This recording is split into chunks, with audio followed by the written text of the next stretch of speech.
Good morning. I'm Charles Chrestman. I want to welcome you to today's Bible study. Today is September the 27th, and I hope you and yours are doing well. Well, as you can tell, we're going to be continuing our study in the book of Isaiah. So if you would like to follow along as we read the focal passages, grab your Bibles and turn over to chapter 23. If you happen to have Lifeway's Explore the Bible Personal Study Guide, you'll need to flip over to section 4 that begins on page 37, and we'll be ready to get started. Thank you for joining us. The theme for today's lesson is God controls the rise and fall of nations and powers. As you will see in the excerpts from chapter 23, Isaiah captures a great example of this as he wrote about Tyre and its ally Sidon. Tyre and Sidon were maritime city-states near the Mediterranean Sea that had become very arrogant in Isaiah's day. It was to this area that the prophet was sent by God to give the people a message. Now, to the human eye, these two cities seemed invincible, but they were no match for God. And as we move through today's lesson, I want you to note how God demonstrated he was sovereign over every nation. Given the book of Isaiah is considered prophetic literature, it's important to know that such literature contains two major aspects, forthtelling and foretelling, and there is a difference in the two.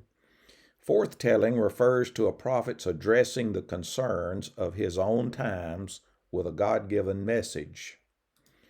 On the other hand, foretelling refers to a prophetic message that reveals future events. And as you can imagine, such messages would have been encouraging in Isaiah's day. As you know, Israelite prophets arose from the various tribes of Israel and Judah. And in that respect, prophets differed from priests and Levites who were specified to come from the tribe of Levi. As a prophet, Isaiah seemed to have enjoyed regular access to Judah's court. He spoke directly with King Ahaz on at least one occasion and had multiple audiences with Ahaz's son and successor Hezekiah. Now, in today's lesson, Isaiah engaged in forthtelling for God. In the passages leading up to chapter 23, Isaiah wrote about several judgment speeches against many nations in the ancient Near East, and these proclamations paved the way for Isaiah's message of universal judgment that came in chapters 24 through 27. Now, all those judgment speeches spoke of the destruction of nations and a warning to Israel. They also contained a message of hope for the people of God.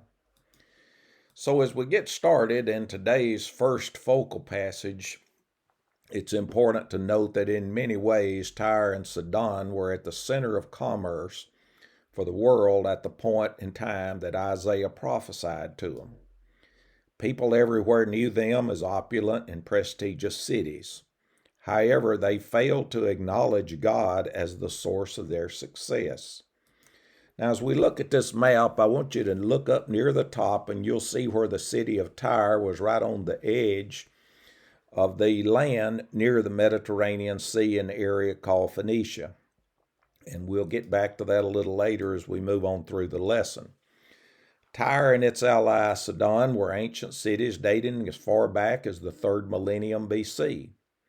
Tyre was a wealthy part of a group of maritime city-states, as we've previously pointed out, and Ezekiel and Isaiah spoke against Tyre for its arrogance and reliance on foreign allies, rather than on the Lord. You can find this in Isaiah chapter 23, Ezekiel chapter 28. Those are good references.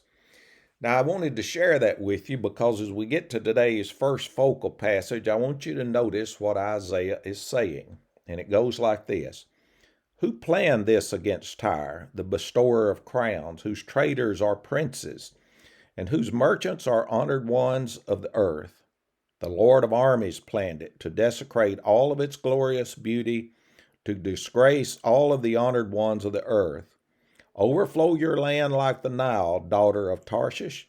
There is no longer anything to restrain you. He stretched out his hand over the sea. He made kingdoms tremble. The Lord has commanded that the Canaanite fortresses be destroyed. He said, "You will not celebrate any more, ravished young woman, daughter of Sidon. Get up and cross over to Cyprus. Even there you will have no rest." Excuse me.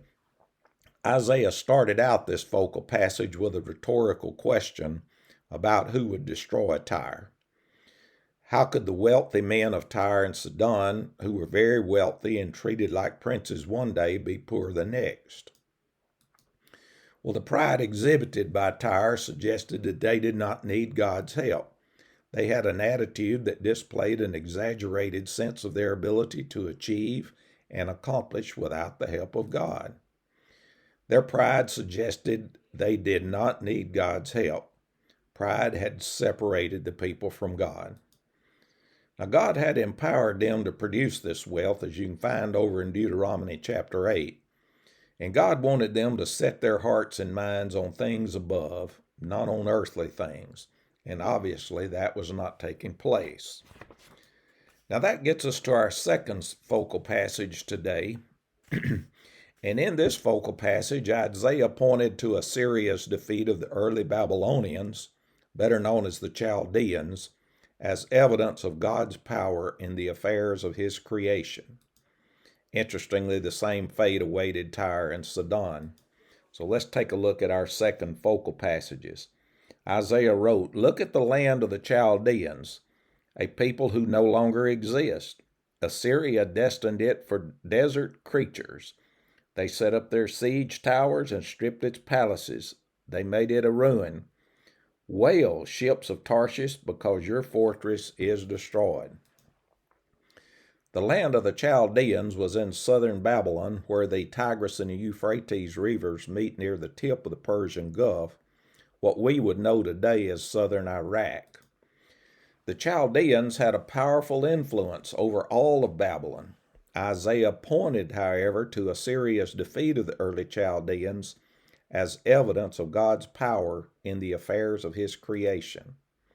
The land was so devastated that Chaldea was no longer a threat to anyone for decades.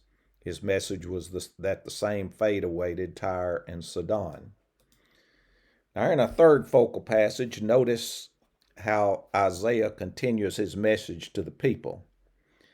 On that day, Tyre will be forgotten for 70 years, the lifespan of one king. At the end of the 70 years, what the song says about the prostitute will happen to Tyre. Pick up your lyre, stroll through the city, you forgotten prostitute. Play skillfully, sing many a song so that you will be remembered. At the end of the 70 years, the Lord will restore Tyre, and she will go back into business, prostituting herself with all the kingdoms of the world throughout the earth. But her profits and wages will be dedicated to the Lord. They will not be stored or saved, for her profit will go to those who live in the Lord's presence, to provide them with ample food and sacred clothing. We see in these verses that Isaiah declared that Tyre would be desolate for a period of 70 years, and that after that, God will allow Tyre to make a comeback. But in doing so, he would ensure Tyre's great profits would benefit his temple and the priest in Jerusalem. Now, Isaiah closed his judgment speech by shifting from poetry to a narrative that revealed even more of what would happen to Tyre after its destruction. He said they would be forgotten for the lifespan of one king. The invaders Isaiah referenced or referred to was the Assyrian Empire. In 701 BC, Sennacherib marched his armies along the Mediterranean coast, and of course one of the cities he attacked was Tyre. And from that time until the Assyrian Empire began to decline, Assyria maintained control of Phoenicia. You remember seeing that area on the map, and Tyre was irrelevant during these years. Now, in the way of a summary and conclusion to today's lesson, I want to mention a few things. If you'll note, in looking at this particular chapter in the book of Isaiah, the prophet provided no further elaboration on what would happen to Tyre during the 70-year period that they were desolate. Tyre's revival would benefit God's temple and the priest in accordance with God's plan.